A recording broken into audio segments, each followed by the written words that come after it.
মূল্য পরিশোধে জটিলতার কথা বলে আওয়ামী সরকার পতনের পর গত বছরের ৩১ আগস্ট বাংলাদেশে বিদ্যুৎ সরবরাহ অর্ধেকে নামায় ভারতের আদানি পাওয়ার। শীত মৌসুমের চাহিদা বিবেচনায় একই বছরের নভেম্বরে বন্ধ করে দেয় ৮০০ মেগাওয়াট ক্ষমতা সম্পন্ন একটি কেন্দ্রের উৎপাদন। তবে বার্তা সংস্থা রয়টার্স এক প্রতিবেদনে দাবি করেছে, গ্রীষ্মের আগে পুরোদমে বিদ্যুৎ সরবরাহের বিষয়ে পিডিবির অনুরোধে সাড়া দিয়েছে আদানি, যা কার্যকর হতে পারে আগামী সপ্তাহের মধ্যে।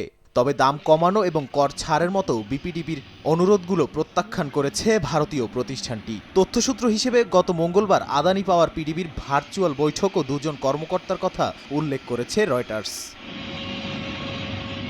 রয়টার্স জানায়, আদানি পাওয়ার $1 মিলিয়ন কম কোনো ছাড় দিতে রাজি নয়। এক্ষেত্রে সমঝোতার বিষয় জানতে বিপিডিবির চেয়ারম্যান রেজাউল করিমের সঙ্গে যোগাযোগ করে বার্তা সংস্থাটি। যোগাযোগ করা হয়েছিল আদানি পাওয়ারের এক মুখপাত্রের সঙ্গেও, তবে তারা কেউই তাৎক্ষণিক মন্তব্য করতে রাজি হননি।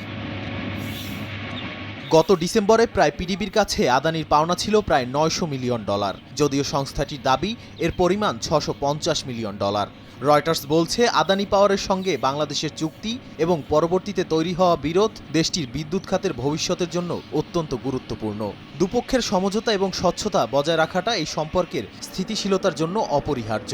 আগামী দিনগুলোতে বিরোধ নিষ্পত্তি এবং চুক্তির শর্ত পুনর্বিবেচনা বাংলাদেশের বিদ্যুৎ খাতের উন্নয়নে গুরুত্বপূর্ণ ভূমিকা পালন করবে বলে মনে করছেন বিশ্লেষকরা।